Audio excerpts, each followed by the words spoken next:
palavra para refletirmos sobre a ceia. 1 Coríntios 11, verso 29 e verso 30. Pois quem come e bebe sem discernir o corpo, come e bebe juízo para si. É por isso que há entre vocês muitos fracos e doentes, e não poucos que dormem. Até esse ponto.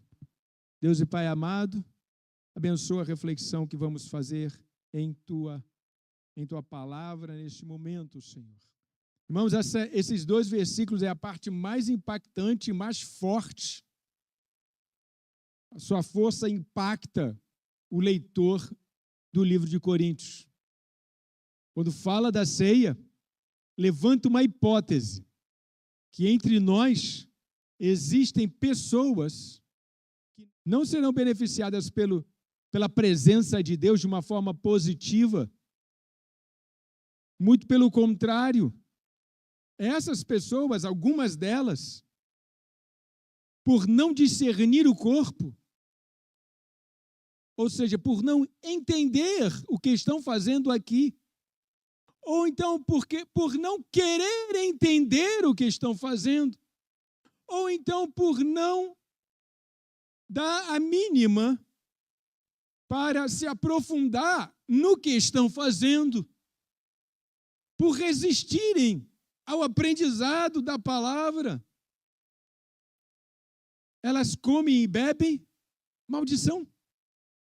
Meu Deus, a ceia que é para abençoar, e a gente que abençoa a ceia, e a gente que vem com, eu vou usar uma palavra, fantasia de que todos nós seremos abençoados, todos nós, vírgula, que discernimos o corpo. Aí pode botar o ponto. Porque é o que está escrito ali, é chocante. Aqueles que comem e bebem sem discernir o corpo, pois quem come e bebe sem discernir o corpo, come e bebe juízo para si. E é por isso que há entre vocês, uma linguagem metafórica, fracos e doentes, e não poucos que dormem. Muito provavelmente essa palavra fracos e doentes é metafórica, não só doença do corpo, mas doença da alma,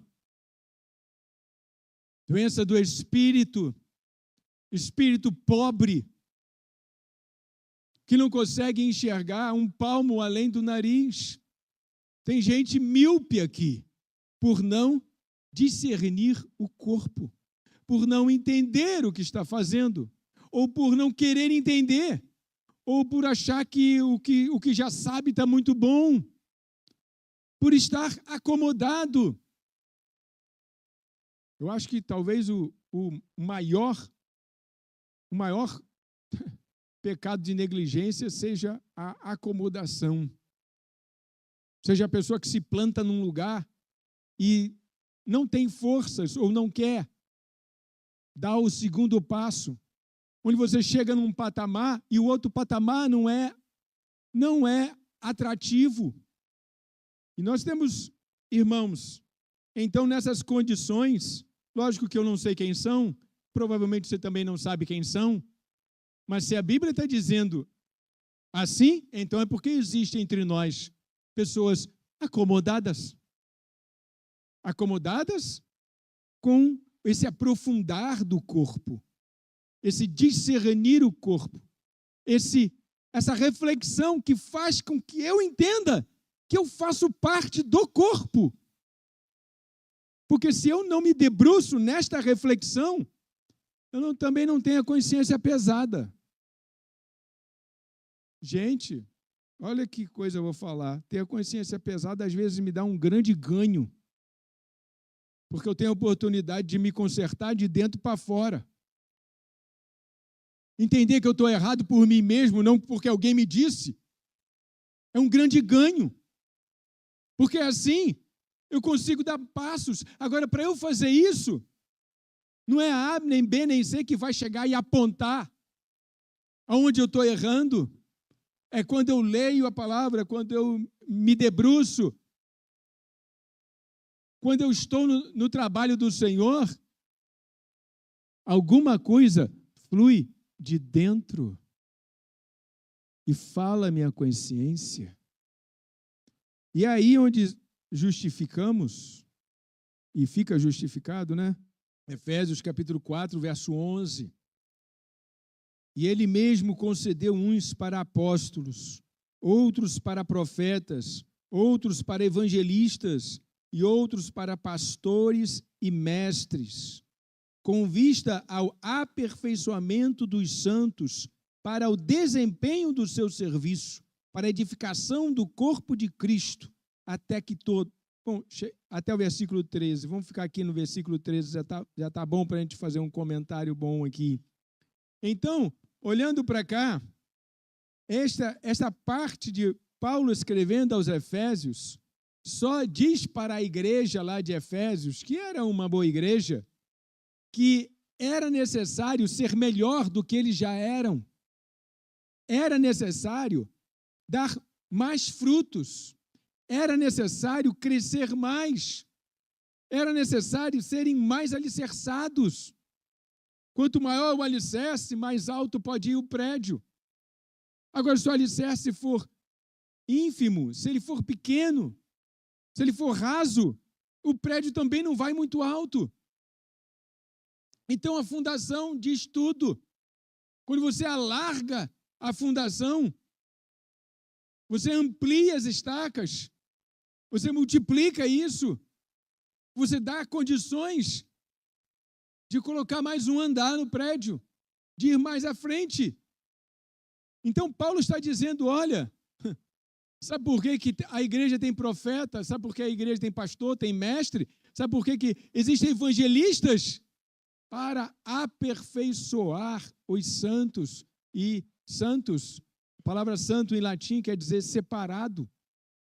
As pessoas que são separadas, todos os crentes, nesse contexto aqui, eles eram chamados de santos, os separados, os do caminho, aqueles que não fazem parte de todo o restante, razão pela qual, não é? Muitos têm problemas com os evangélicos, porque em algum momento você encontra um raivoso para dizer, só vocês estão certos, só vocês... A gente anda dizendo isso aqui, que só a gente está certo. A gente prega Jesus, a gente apresenta o Cristo, a gente fala do Senhor. Essa ideia, pelo menos da minha parte, não saiu. Não sei se foi da sua, mas eu espero que também não tenha sido. Se as ovelhas são um reflexo do pastor, vocês devem ser muito parecidos comigo. E vice-versa. Então, não acredito que o nosso rebanho esteja por aí dizendo, olha, nós somos os certos aqui, a gente aqui está com a razão. Nós somos os melhores. Não, de forma alguma. Dizendo uma coisa dessa seria uma bobagem, uma besteira, porque nós somos falhos. Tanto é que a gente seguia aqui por Efésios, que Paulo está dizendo, olha, Deus levantou essa gente aí na igreja, Deus levantou profetas e pastores e mestres e evangelistas para aperfeiçoar os irmãos. Então, os líderes da igreja, eles têm uma função fantástica no reino de Deus. Eles aperfeiçoam o grupo. Não que sejam melhores do que o grupo, que sejam perfeitos, mas a missão deles é esta, é aperfeiçoar o grupo no Senhor.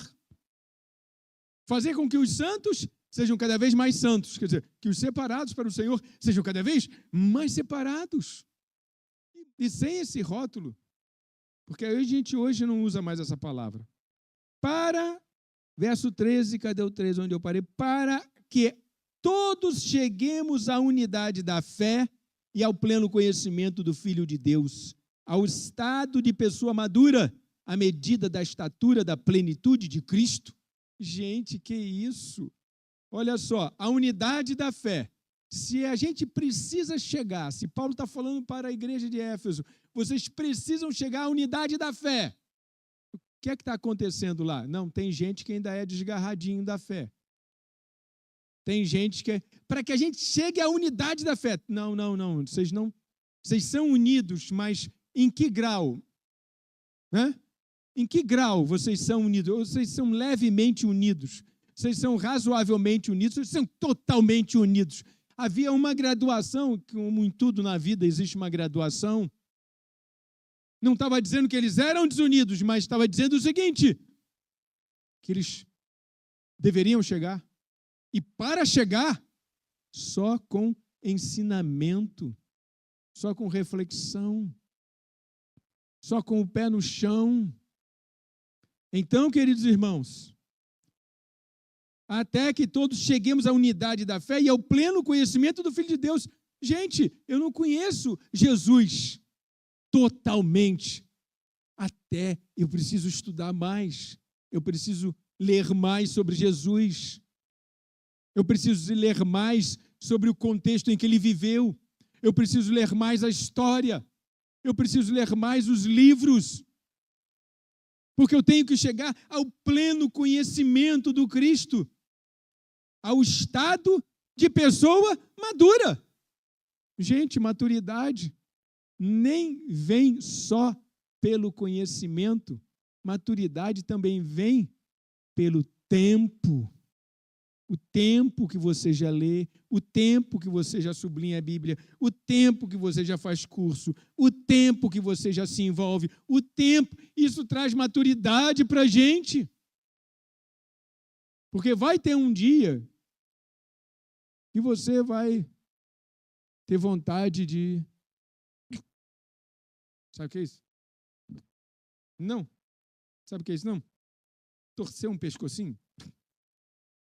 Vai ter um dia que você vai ter vontade de torcer um pescocinho. E aí, o que é que vai acontecer? Se você já chegou naquela maturidade, se você já chegou naquele ponto mais além, você vai olhar para a situação com um pouco mais de misericórdia. Você vai tentar entender o outro lado, a outra situação. Você vai estar nesse ponto. Você não vai querer se desgarrar do grupo. Ah, não vou mais naquela igreja, não, porque você viu aquela irmã, tá? Na hora do café, ela se meteu na minha frente, pegou o café na minha frente. Olha que gente entrona, tal, não sei o quê. Não posso ficar num lugar onde tem uma pessoa que faz uma coisa dessa. Estou dando um exemplo, né? Que eu considero absurdo, mas coisas dessa natureza acontecem de uma forma mais sutil. Mais sutil. Então, eu preciso chegar a essa maturidade de entender que entre nós há diversos níveis de compreensão, diversos níveis de lente para enxergar o texto. Eu preciso disso. Ao estado de uma pessoa madura, à medida da estatura da plenitude de Cristo, para que não mais, aí olha só, sejamos como crianças, arrastados pelas ondas e levados de um lado para o outro, por qualquer vento de doutrina, pela artimanha das pessoas, pela astúcia com que induzem a um erro. Gente, o que mais existe hoje é pastor com um abacaxi na cabeça. Ele bota aquele abacaxi na cabeça. E as pessoas olham assim, meu Deus, ele tem um abacaxi na cabeça. Vamos atrás dele, porque ele tem um abacaxi na cabeça. Esse é o nosso pastor. E vamos, e aí muda da sua igreja, só porque o seu pastor não tem um abacaxi na cabeça. Talvez nem seja essa a intenção dele de ter o abacaxi. Talvez ele nunca vá ter mesmo o abacaxi na cabeça. Mas eu estou dizendo assim, irmãos, de uma forma bem metafórica, para dizer a você que essas pessoas que não se aprofundam, elas ficam assim, que nem criança. Vamos para essa igreja porque esse aqui tem um abacaxi na cabeça. Vamos não sei onde. Vamos não sei o quê. Não conseguem olhar que a obra é do Espírito. Você está aqui por um propósito de Deus. E Deus colocou você aqui pelo propósito dele, para você crescer aqui. e ser bênção. Eu espero que você não me olhe e diga por aí que eu tenho um abacaxi na cabeça. Porque se você disser, eu falei, mentira, eu não tenho abacaxi na cabeça. Eu sou igual a todo mundo. Eu sou um bonequinho de barro que fala ainda. E daqui a pouco nem isso mais vou fazer. Porque isso me foi dado. Como foi dado a você, mas um dia isso vai ser tomado pelo Senhor, que vai nos recolher. E espero em Deus que no meu lugar fique um outro bonequinho de barro, sem abacaxi na cabeça. Porque ou a gente cresce e amadurece, irmãos, ouve, está nos grupos, estuda a palavra, se fortalece.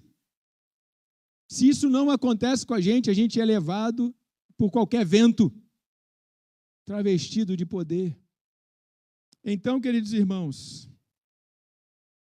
para que hoje, na hora da ceia, muitos acordem, muitos deixem de dormir, muitos sejam abençoados, é necessário você ter consciência de que você precisa se aprofundar no conhecimento de Deus, para você não ser levado por aí, por qualquer vento que bate para lá e para cá.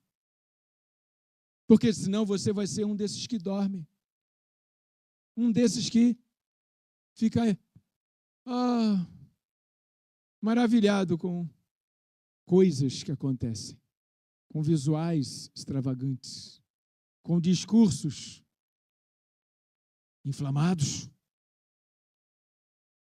mas vazios, porque não tem o Espírito. Se não tem o Espírito, pode ser inflamado como for, não acontece nada. Então, que tipo de crentes podemos alcançar? Que tipo de irmãos nossa irmandade aqui vai ter no seu grupo? Pessoas que se comprometem, não é comigo, não, é com a leitura do texto e uma interpretação e uma exegese em consonância com a doutrina da sua igreja, em consonância com aquilo que acreditamos. Nós vamos curvar a cabeça para orar, pedir a Deus que acorde as pessoas que ainda estão dormindo, para que elas possam viver uma vida plena, uma vida plena diante do Senhor, uma vida que olha para a palavra e consegue enxergar Deus. Talvez um dia a gente não venha a ter mais isso aqui que a gente tem hoje, poder estar congregando junto, todo mundo. Lembra, está escrito lá em Mateus, no pequeno Apocalipse, quem estiver na cidade, fuja para os montes. Meu Deus, será que se nós chegarmos nesse tempo, a gente vai ter que ter fé, cada um por si? Nós seremos dispersos. Há uma profecia que a gente vai se dispersar. Ou seja, a gente vai ter que levar os nossos recursos espirituais somente nessa linha. E que recursos são esses? Aí o abacaxi na cabeça do pastor não vai fazer mais diferença nenhuma. Aí se a sua igreja tinha 100 pessoas, 200, 300 mil, 10 mil, 50, não vai fazer mais diferença nenhuma. Estaremos sozinhos. Deus e Pai amado, soberano,